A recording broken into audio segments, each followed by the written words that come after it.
안녕하십니까? 배담원TV의 시사포커스입니다. 오늘은 대한민국 지금 금품살포 전쟁 중 국가 망해도 상관하지 않는가에 대하여 살펴보겠습니다. 정세균 후보 국민 1인당 능력개발비 2천만원 추진 중. 이낙연 후보 군제대 시 사회출자자금 3천만원 추진 중. 이재명 후보 대학 안 가면 세계여행비 1천만원 추진 중. 울주군 효도이용권 6만원 지급. 천안시, 통영시, 정선군, 아산시 등 30여 곳 지자체장 직인 날인 쿠폰 지급.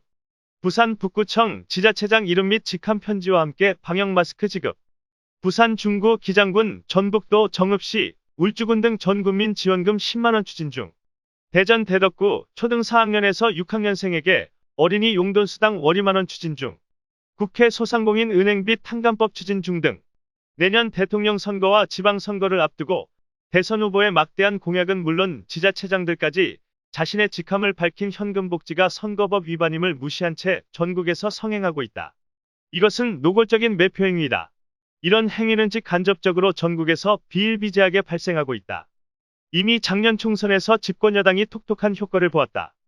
그래서 그 추억의 유혹을 다시 꺼내고 있다. 지난 15일 조선일보는 사설에서 여권 대선 주자들은 벌써부터 천문학적 재정이 들어가는 현금 살포 공약 경쟁에 나섰다. 이것은 시작일 뿐이다며 600조 원을 넘을 것으로 예상되는 내년 국가 예산에도 코로나 지원금, 지역 SOC, 장병 사기 진작용 등 각종 선심 사업이 대거 포함될 것이 뻔하다. 대선 및 지방선거가 다가오면 또 빚을 내 본격적인 현금 뿌리기에 나설 것이다. 모두 국민이 갚아야 할 부담이고 빚이다라고 지적하고 있다. 또한 조선일보는 전국 지자체는 대부분 재정 부실에 시달린다.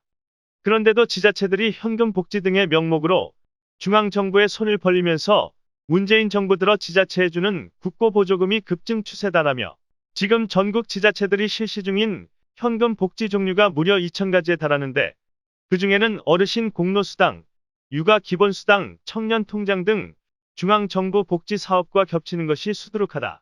중복 복지 사업으로 허비된 세금이 지난해에만 23조 원에 이른다고 주장하고 있다.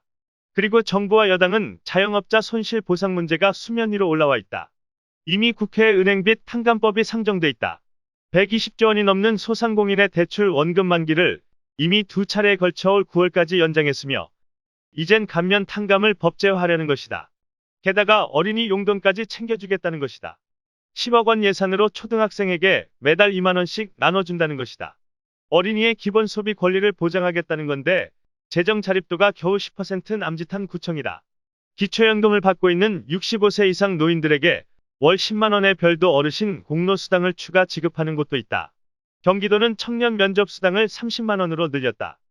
코로나 재앙 앞에는 불가능한 것이 없다. 곧 이어서 주택이든 자산이든 대출이든 기본 시리즈가 줄을 설게 틀림없다.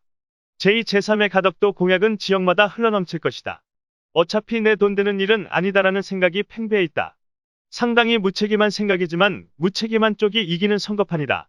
말만으론 돈 안 든다고 하지만 실제라면 천문학적 예산을 쏟아 부어야 한다. 그럼 돈은 어떻게 확보하나? 더 큰 빚을 내자는 것인가? 그러면 그 다음 대책은 무엇인가?